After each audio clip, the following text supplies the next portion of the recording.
I think the Latino identity is pretty confusing to me because oftentimes I find it in a little checkbox on a form and I'm confused on whether I should put Latino or Hispanic, but I'm Mexican. As Latin Americans, as Hispanics in the US, there's a community that gets built regardless of which specific country you're coming from. And our history is a history of African people, indigenous people, Europeans, conquistadores, all these different people colliding, many times not with their consent. So that informs all these loaded issues people have. It's like navigating three identities. If you're from the States, you're American, you're Black, and you're Latina. And furthermore, wherever country that you identify in coming from. And that's a lot to navigate. But at this point in my life, I actually don't identify as Guatemalan, and it's something that I guess a lot of like young immigrants sort of feel, where there's this saying like, ni de aquí, ni de allá, not from there, not from here. In trying to blend in with the culture in America, I gave up a lot of what I grew up with. Maybe I saw it as something that was kind of shameful or in the way. I wanted to dress like my friends in America. I wanted to talk like them. I wanted to be like them, listen to the same music. I started listening to country music. I got all these crazy questions like, did you come here in a canoe? And do you know what snow is? And do you live in a hut in Puerto Rico? I thought my name was Spick until I was about 13. And that was my first awareness that race was an issue. People say, oh, you look like a white dude.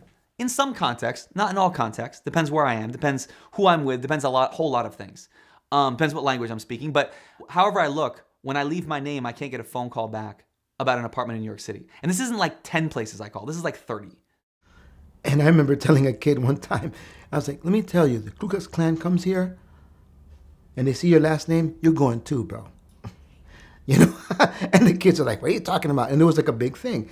People generally, unless I speak Spanish, people assume right away, that I'm African American, that I'm Black. It's just one of those things. It may be the deep voice, it may be the color of my skin.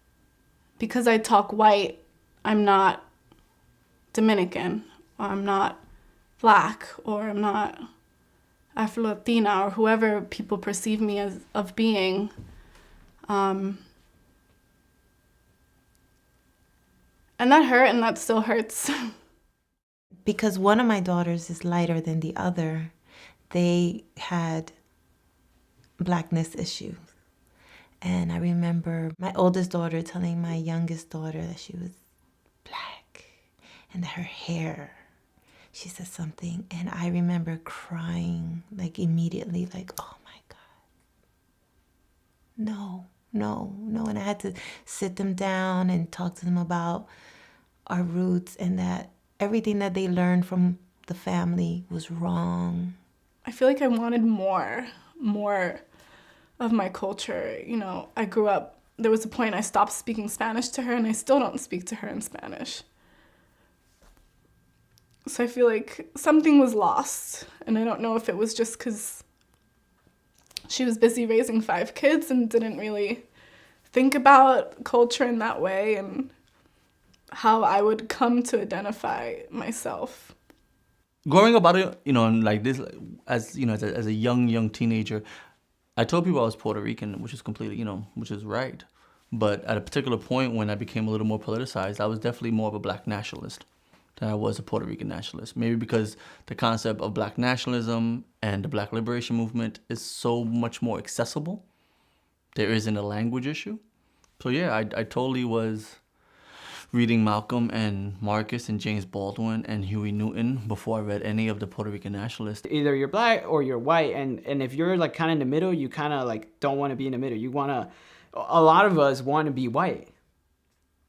But we're still brown. We're still color. We still have color. We're still, according to what the institution is telling us, what race is based on your skin color. So you're like, I'm brown. So that's kind of like where it came. Like I'm not Black.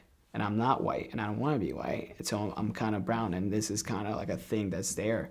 If you are closer to being white, you are supreme. If you are not, you are less than. And to me, that's how I've understood it. And that's why I think it's very important that Latinos who look like me say, you identify as Latino, cool. Colombiano, cool. Whatever else. But you benefit from light skin privilege. The fact that you have ojos claros, people want to fetishize that, understand what that means. However much I might want to say, oh my gosh, I'm so special because I have green eyes, you're perpetuating white supremacy by running with that.